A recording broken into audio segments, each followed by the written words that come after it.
Bonsoir, ici Guillaume André, avec moi comme d'habitude, Evan Examé, Mundi Joseph et notre invité Kevin.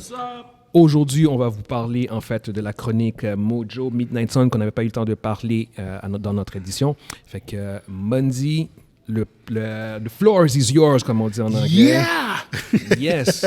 C'est même en fait un sujet qu'on voulait parler la semaine passée. La semaine dernière. On n'a pas réussi. Ça fait comme deux épisodes qu'on va en parler. On va en parler. Midnight Suns. Midnight Suns. Marvel's Midnight Suns. Bon. Let's go! Qu'est-ce que Marvel Midnight Suns? Midnight Suns, c'est le nouveau jeu qui est sorti de Firaxis, qui est sorti là, il y a 2 semaines. La semaine dernière, fin de la semaine dernière, c'est sorti sur PlayStation, Xbox et PC.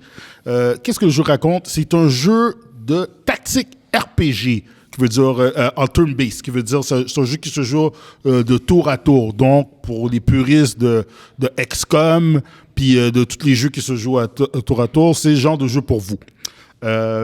L'histoire, c'est quoi les Midnight Suns? Les Midnight Suns, c'est un groupe qui était plutôt obscur, qui a été créé dans les années 90, qui mettait en vedette Blade, Morbius, Ghost Rider, Johnny Blaze, l'original Ghost Rider. Le Ghost Rider qui est là, c'était Dan... comment il s'appelle encore, Dan? Dan Ketch. Dan Ketch, exact, excuse-moi. Il y avait un gars qui s'appelait Frank Drake aussi, je ne le connais pas. Hannibal King, je le connais bien. Puis Vicky Montesi, qui est un autre personnage plus obscur. C'est un personnage c'était un groupe qui était là, qui s'avait formé pour contrer la mère des démons, le Demon Mothers, qui s'appelle Lilith.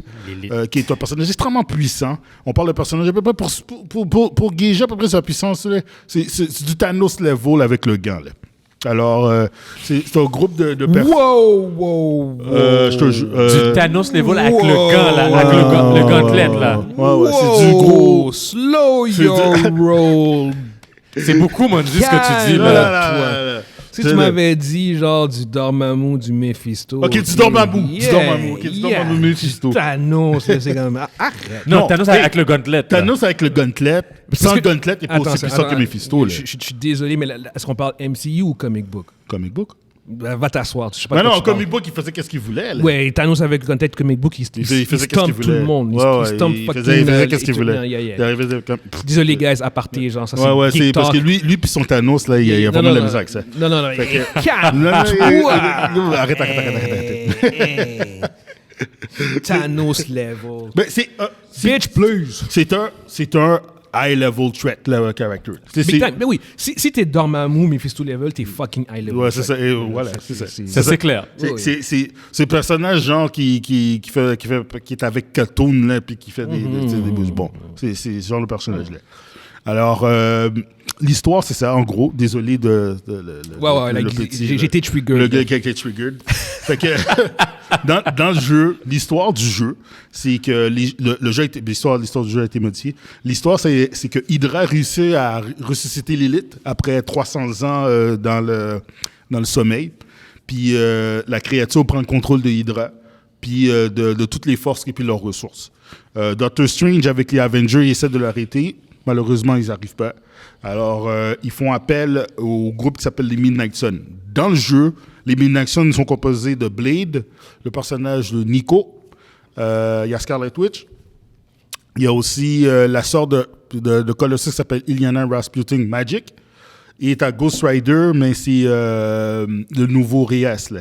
Comment il s'appelle? Robbie Reyes, exact. Puis ça, c'est le nouveau groupe des Midnight Suns qui s'allient avec les Avengers. Puis eux autres, de leur côté, réveillent un personnage qui a été créé pour ce jeu-là qui s'appelle The Hunter. Le personnage, The Hunter, et c'est nous, en fait, compte. C'est nous autres qui fait la conception du personnage. Quand le jeu commence, quand le personnage il y a la résurrection du personnage, c'est nous autres qui le créons. Ça peut être une femme, ça peut être un homme, puis tu peux mettre n'importe quelle ethnie que tu veux, puis le personnage, c'est toi qui le crée, il devient ton avatar à toi, en fait, compte. Puis ce personnage-là, c'est le personnage central de cette série-là, puis il se lie d'amitié avec tous les héros qui sont là-dedans. La dynamique du jeu est... Pour un fan de comic book comme moi, c'est malade. C'est vraiment, vraiment nice. Côté histoire, l'histoire est assez... C'est assez dramatique de voir des monuments comme par exemple le Sanctum de Doctor Strange ou le Tower des Avengers se faire exploser là, puis des affaires des shit dans le set. Wow. Ouais, puis tu vois les personnages qui capotent puis tout ça. L'histoire est quand même relativement bonne. Moi, je m'attendais plus à quelque chose de OK, c'est correct, puis c'est juste un jeu de tactique. Il y a des high stakes, en fait. Mais il y a des enjeux. Les enjeux sont réels. vraiment réels. Ils sont vraiment bons. Super. La dynamique du jeu, il y a à l'intérieur du groupe, il y a un combat interne. Parce que d'un bord, t'as les old dogs, les old guards, comme les Avengers, eux autres, ils ont l'avantage de l'expérience. Ils ont déjà passé à travers ce genre d'événements-là. Ils ont passé à travers des personnes comme Thanos, puis Dormammu, justement, ces types de personnages-là. Alors, eux autres, c'est pas la première fois qu'ils arrivent contre un high-level threat bad guy comme ça. Puis, de nos bords, t'as les New Kids.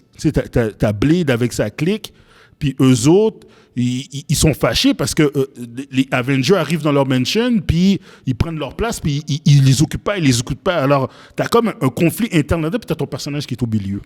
Puis ton personnage là-dedans, lui, il doit s'arranger pour que tout le monde fonctionne, sont capables de fonctionner. Puis t'as carrément un système dans le jeu où que tu établis des liens avec les personnages, puis t'as des choix de réponse. Alors, oui, le jeu côté RPG, pour quelqu'un qui aime ce genre de type de choses-là, c'est vraiment bon. C'est vraiment, vraiment cool. Pour les côtés, pour fin de l'histoire, côté positif du jeu.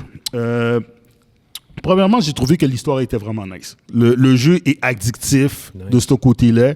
C'est le voice-over, le voice acting du jeu, excusez-moi, le voice acting du jeu est malade. La personne qui fait la voix de Iron Man, on dirait Robert Downey Jr. Ah ouais? Il émule Robert Downey Jr. Les mesmérismes, c'est comme si c'était Robert Downey Jr.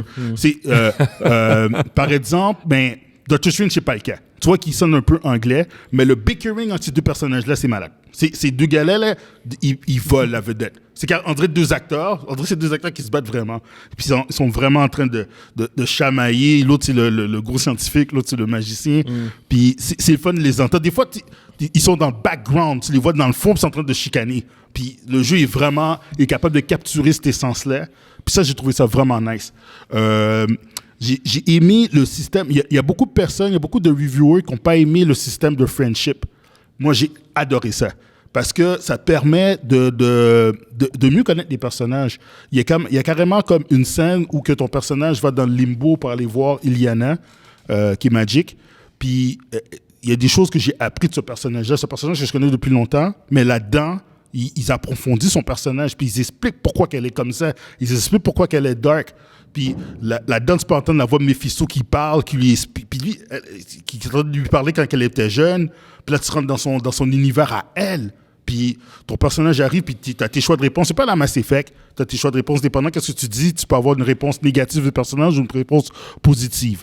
Quand tu as une réponse négative, tu descends ton friendship. Puis, c'est une réponse. C'est un peu comme Dragon Age, en fait, peut-être. Dragon Age aussi. Mais tu as deux systèmes. Tu as le système de friendship où que tu vas avoir des réponses positives et négatives.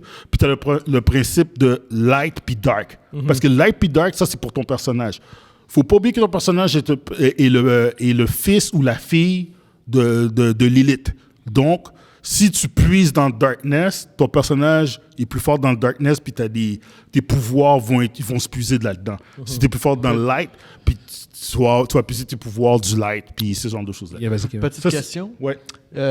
Ton truc d'amitié, ouais. Est-ce que ça se... C'est quoi le mot? Est-ce que quand tu te combats avec eux, si, admettons, t'es ben chum avec Spider-Man, est-ce que tu vas avoir des habiletés t'as plus de bonus, okay. Exactement. Par exemple, si t'es super ami avec Spider-Man, mais Spider-Man va avoir plus de bonus dans ses attaques, il va faire plus de dégâts, ou bien il va avoir, par exemple, il va avoir plus de bonus, par exemple, pour prendre une meilleure carte, puis des affaires comme ça. Nice. Ça c'est dans un des points positifs. Le côté replay value, qui est très important pour un gamer, c'est incroyable. Parce que, oui, c'est un peu répétitif pour certains types de monstres que tu vas avoir. Un peu comme les jeux de Firaxis pour ceux qui connaissent XCOM. Mais c'est vraiment nice. Tu peux monter la difficulté, puis tu peux quand même, avec le système de cartes, chaque personnage a plusieurs pouvoirs différents. Puis il y a 4 types de pouvoirs. Tu as les attaques, tu as les supports, les skills, excusez-moi, il y en a 3. Il y a les attaques, il y a les skills, puis il y a les heroic power. Puis chaque héros a à peu près une 15aine de cartes chacun, à part ton personnage Hunter, lui, il y en a plus que les autres, parce que tu as du côté light, puis tu as du côté dark. Puis ça donne un replay value très deep. Le système de combat, c'est la meilleure chose dans le jeu. Même s'il y a du monde qui ont trouvé que le système de friendship était whack, le système de combat, tout le monde, c'est unanime. C'est écœurant. C'est vraiment, vraiment nice. Voir comment que les héros font leur pouvoir, comment ils se battent sur la scène, c'est vraiment, vraiment bien fait. Les combos que tu peux faire avec les cartes, puis quand tu peux faire envoler le monstre par exemple, sur un panneau électrique qui prend un choc. Puis, comment ça fonctionne, le système de cartes, en fait? C'est ça, je vais arriver après quand je vais expliquer comment ça fonctionne. Cool. Puis, tu as le système aussi de modification de cartes. Là-dedans, tu peux tout modifier. Tu peux avoir des cartes. Puis, comment ça fonctionne exactement? Je vais aller tout là-dessus. Comment que ça fonctionne, le jeu, c'est que tu commences avec 3 personnes dans ton équipe. Chaque personnage a 8 cartes. Comme j'ai dit, il y a 3 types de cartes. Skill, attaque, puis héroïque. Les héroïques, c'est souvent les cartes qui ont de la valeur, puis c'est les cartes les plus puissantes que ton héros va avoir.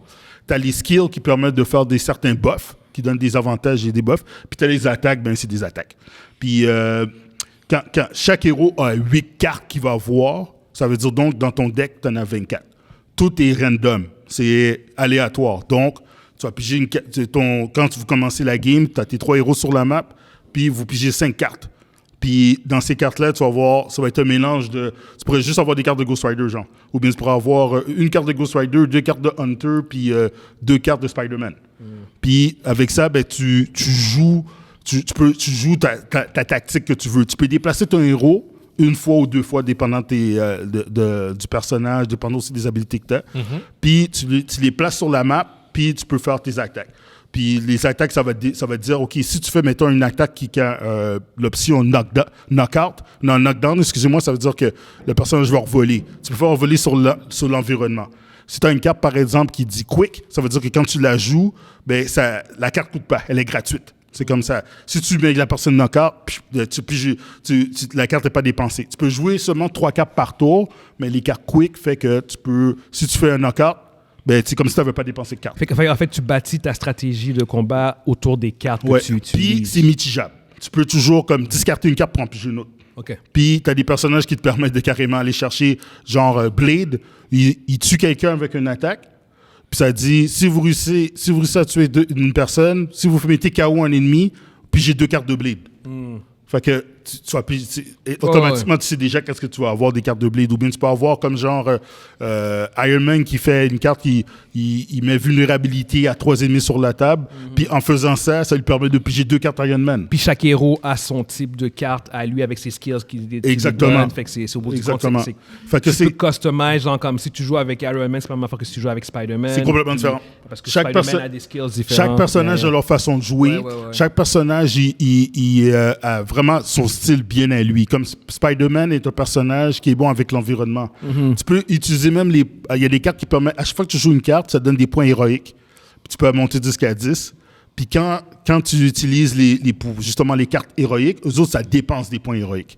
Puis Spider-Man, lui, il a comme une habilité qui lui permet d'utiliser l'environnement. Par exemple, il pourrait utiliser, je sais pas moi, un panneau électrique, le prendre puis le lancer sur quelqu'un. Il y a des affaires comme ça. Les personnages que tu peux jouer là-dedans, il y en a 13. Tu as ton Hunter, bien sûr, mais dans les personnages connus, Blade, Nico, qui est une magicienne, tu as Illyana Magic, tu as Scarlet Witch, Doctor Strange, Hulk. À la fin, Hulk, je ne l'ai même pas accompagné. Wolverine, qui est vraiment hot. Spider-Man. Ghost Rider. Je sais qui j'ai pas nommé, là. Iron Man. Captain Marvel, Iron Man. T'as des gros noms. T'as des big names qui sont là-dedans. Okay. Captain America. Captain America, c'est mon préféré. Carrément. I can do this all day. Il y a carrément une habilité qui est marquée All Day. Son habilité, ça s'appelle All Day. I can do this all day. Il le dit, là. Lui, c'est le tank. Lui, qu'est-ce qu'il fait, c'est que tu fais faire une habilité, il absorbe, parce que tu vois, c'est un jeu de tactique. Ouais. Fait que tu peux voir qu'est-ce que les ennemis, qui vont attaquer à la fin de ton tour. Fait que quand c'est par exemple, un ennemi décide de tout attaquer Spider-Man, mais Spider-Man, il lui reste la moitié de ses points de vie. Fait que tu peux utiliser une carte à Captain America qui s'appelle Diggin, puis lui, il absorbe toutes les attaques vers lui, mais ça lui donne un paquet d'attaques, ça lui donne un paquet de blocs. Il bloque genre ça lui donne, mettons, 200 de blocs. Fait qu'il peut absorber 200 de dégâts. Mais quand il absorbe, il peut faire un counter. Fait que quand il frappe, ça ajoute dans son shield. Fait qu'il peut bloquer toutes les attaques tout le long. J'ai fait une game, justement, puis il me restait genre 3 points de vue à mon personnage principal contre Scarlet Witch. Puis c'est à cause de Captain America que j'ai gagné. Puis moi, je joue à Héroïque. Alors, Héroïque, c'est quel niveau, ça? C'est le niveau le plus tough. Ouh, ok, d'accord, tu n'y as pas. T'as Héroïque 1, de coup, mais c'est parce que j'ai trop d'expérience dans ce genre de jeu-là. J'ai joué à normal, puis j'étais comme, yo, arrête, là, c'est quoi? D'accord, j'ai 200 heures, plus toi, tu le sais, t'as joué dans mon... T'es un expert de ce genre de jeu-là. Il les a master. C'est ça, alors, je joue à Héroïque. Dans ce genre de jeu-là, en fait, Mondi, c'est comme Neo, il va dans la matrice. Il voit pas le jeu, il voit le code binaire 0, 1, 0, 0, 0. Il comprend rapidement le comment. Les subtilités je vois la du jeu. structure du jeu, là. Puis voici, si je combine tel joueur avec telle carte, ça me fait ça. C'est ça. Il est comme 3-4 pas en avance sur tout le monde. Genre, c'est genre comme, yo, I'm the one. Dernier point positif, c'est, comme je vous dis, il y a un système de cartes là-dedans. Puis moi, j'adore les jeux de cartes. Un peu. Puis tu peux prendre ces cartes-là, puis tu peux les combiner ensemble, fait que ça donne une version plus forte de la carte. Mais en plus, tu peux ajouter une modification sur cette carte-là. Donc, c'est comme t'as deux paliers de customisation pour chaque carte. Mais t'as une infinité de cartes, ça veut dire? Tu peux avoir le nombre infini de cartes, mais t'as quand même, chaque personnage a quand même un nombre limité de... Puis tu peux juste en jouer 8 dans ton deck. Mais tu peux avoir 20 cartes par joueur, mais tu peux seulement prendre 8 là-dedans. Puis tu peux seulement avoir 2 copies de la même carte. Puis c'est ça. Dans les points négatifs, par exemple, le jeu, oh my God, il y a des bugs. Surtout dans la première semaine, le crash. Ça, par les contre, bugs, ça, c'est dégueulasse. Firaxis sont dégueulasses. XCOM, Yo, XCOM, c'est dégueulasse. Oh my God. Vraiment, une petite parenthèse. Oui. XCOM, c'est un jeu que j'adore, mais j'ai jamais joué à un jeu qui avait autant de bugs que j'ai continué à aimer puis accepter. Parce que les bugs de XCOM sont tellement inacceptables par moment que n'importe quel autre jeu, j'aurais abandonné, même parce que le jeu était bon. Fait que quand tu me dis qu'il y a encore des bugs, je fais comme, oh my God, Firaxis, guys, man. Je save. Le jeu gèle. Ouais. Dans ton save. Mais ça gèle. C'est comme...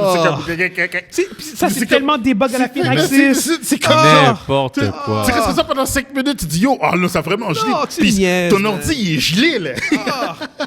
Ça, c'est des bugs à la XCOM. C'est des bugs à la XCOM. Come on, guys, be real. La narration de certains dialogues est très juvénile. Pour certains personnages comme Illyana, Nico, Spider-Man, parce que Spider-Man, là-dedans, c'est Peter Parker, le jeune. Puis ça, je suis correct. Mais de voir Iron Man, puis Doctor Strange se chicaner comme si c'était au secondaire, ça me bug. C'est comme, yo, guys, come on. Vous êtes les adultes. Vous êtes des adultes, là.